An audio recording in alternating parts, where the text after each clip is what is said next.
Hello everyone, this is Aprajita from evidyarthi.in. So let's continue the question answers from your history book chapter number 2 from trade to territory. So जल्दी से हम लोग करते हैं question answer. Question 7 पे आ गए हैं. Explain the system of subsidiary alliance. अब सबसे पहले आपको ये बताना है सब्सिडरी अलायंस इम्पोज किसने करा था.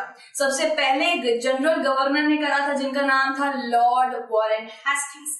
ठीक है. एंड चलिए आंसर करते हैं हम लोग. Under the system of subsidiary alliance Indian rulers were not allowed to have their independent armed force.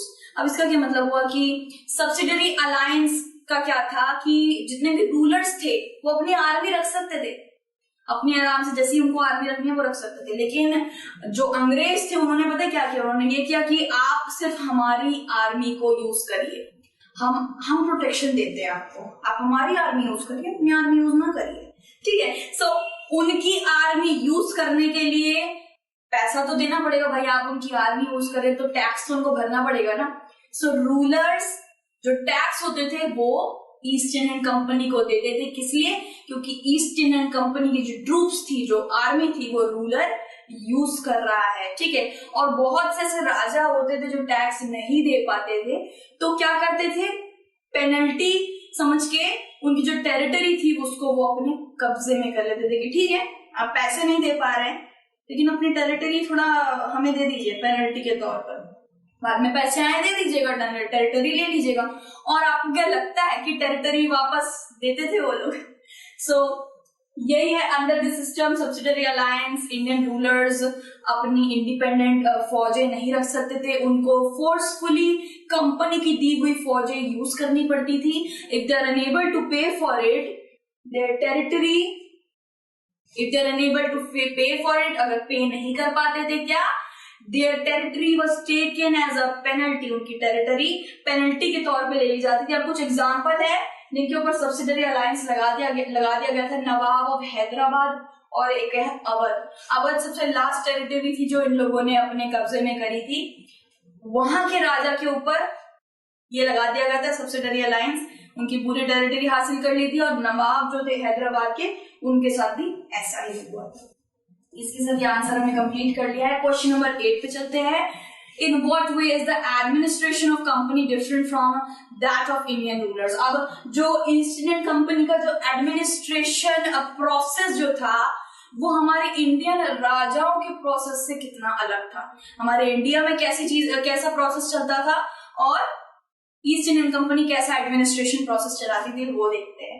So, इसका आंसर क्या होगा? जब कंपनी अपना जो हमारा जो ईस्ट इंडियन कंपनी है, ठीक है, वो एडमिनिस्ट्रेशन यूनिट के लिए एक गवर्नर जनरल रखती थी. यानी कि जो एक राज्य होगा उस पे एक गवर्नर जनरल रूल करेगा. और इंडिया में क्या होता था, इंडिया में एक राजा रूल करता था, इंडिया में किंग था और यहाँ पे गवर्नर जनरल था. Company called administrative units presidencies. ठीक है.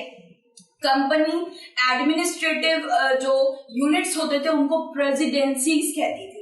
ठीक है. और क्या 3 प्रेसिडेंसीज थी? Bengal, Madras and Bombay. In India districts were the main administrative units. यानी कि इंडिया में क्या होता था, जो डिस्ट्रिक्ट होते थे उनको कहा जाता था एडमिनिस्ट्रेटिव यूनिट. और यहाँ पे एक एक पूरे राज्य को, एक एक पूरे स्टेट को कहा जाता था एडमिनिस्ट्रेटिव यूनिट्स. और इन्होंने नाम दे रखा था प्रेसिडेंसीज.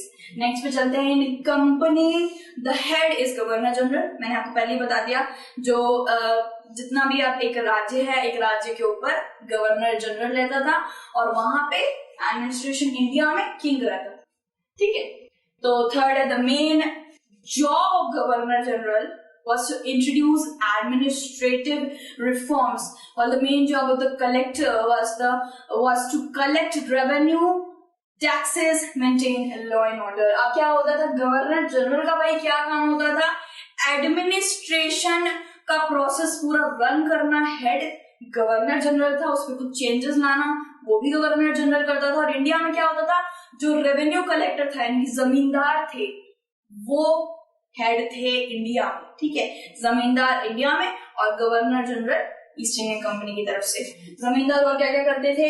टैक्स कलेक्ट करते थे और लॉ एंड ऑर्डर को मेंटेन करके रखते थे. ठीक है, इसी के साथ हमारा ये पूरा का पूरा जो आंसर कंप्लीट हुआ। नेक्स्ट क्वेश्चन पे चलते हैं, क्वेश्चन नंबर 9। चेंजेस बताइए, कंपनी की आर्मी में क्या क्या चेंजेस हुए थे। Describe the changes that occurred in the composition of the companies army. अब क्या क्या चेंजेस आए थे वो जरा पढ़ते हैं। अब the company had its own army known as the Sepoy Army with infantry and cavalry and added a uniform culture, discipline in it. अब आपको लगता है कि लाइक मुगल रूल ले लीजिए, मराठा रूल ले लीजिए, सिख रूल ले लीजिए, अलग अलग तरीके की किंगडम तो चलते ही थे इंडिया में पहले, ईस्ट इंडियन कंपनी के आने से पहले। तो वो लोग कभी भी कोई वर्दी देते थे क्या? कोई मतलब एकदम डिसिप्लिन वाली वर्दी, और एक एक हाथ में एक गन होना चाहिए, और क्या कहते हैं मतलब अलग अलग तरीके से बहुत सारी अलग अलग तरीके की चेंजेस होते थे ईस्ट इंडियन कंपनी में। लेकिन जो हमारे जो नॉर्मल इंडिया की कंपनीज रहती थी, आर्मी रहती थी, वो काफी नॉर्मल रहती थी। सो ईस्ट इंडियन कंपनी की आर्मी कैसी थी? उसमें थी दो तरीके की आर्मी, एक थी इन्फेंट्री, दूसरी थी कैवलरी। ठीक है, अब अगर आप इंडिया से कंपेयर करेंगे तो इंडियन रूलर सिर्फ या तो पैदल सोल्जर्स रखते थे या तो घुड़सवार रखते थे, इनमें दोनों होते थे और ट्रेंड होते थे बहुत ज्यादा। ठीक है, और यूनिफॉर्म कल्चर यानी कि एक रेड कलर की यूनिफॉर्म होती थी, सारे यूनिफॉर्म सबकी सेम होनी चाहिए, सबकी जूते सेम होने चाहिए, सबके बाल मतलब एकदम डिसिप्लिन में रहना चाहिए, ऐसा ईस्ट इंडियन कंपनी की आर्मी में होता था। ठीक है, नेक्स्ट पॉइंट क्या है? Later got decline due to the usage of musket and matchlock in Burma, Egypt etcetera. Afghanistan भी है।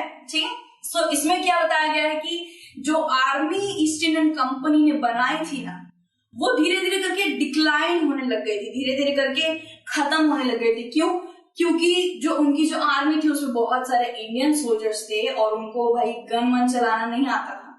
ठीक है, और उसके बाद वो जो आर्मी थी वो उसकी नीड ही नहीं पड़ी, क्योंकि जो इंग्लैंड से जो आर्मी लाई गई थी वो यूज कर रहे थे कहाँ पे, वहां पे भी उनके कुछ युद्ध लड़ने की काम आ गया था, जैसे कि बर्मा में, इजिप्ट में, अफगानिस्तान में युद्ध लड़ने का टाइम आ गया था।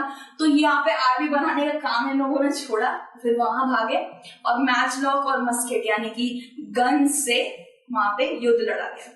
ठीक है, इसी के साथ हमारा ये पूरा चैप्टर के क्वेश्चन आंसर्स, टॉपिक्स सब कुछ कंप्लीट होते हैं। अगर आपको ई विद्यार्थी वेबसाइट अगर आप उसे जरा चेक करेंगे ना तो इट्स टोटली फ्री, एंड उसमें आपको एमसीक्यूज, प्रीवियस क्वेश्चन आंसर्स, जितने भी सैंपल हैं, नोट्स, सब कुछ, जितने भी आपको स्टडी मटेरियल हेल्प चाहिए ना भाई, सब मिल जाएगा। Do check it out, evidyarthi.in की website, it's totally free and really useful for you guys. ठीक है, नेक्स्ट एक बड़े ऑसम चैप्टर के साथ आपसे मिलेंगे हम लोग। टिल देन अपना ध्यान रखिए, बाय बाय।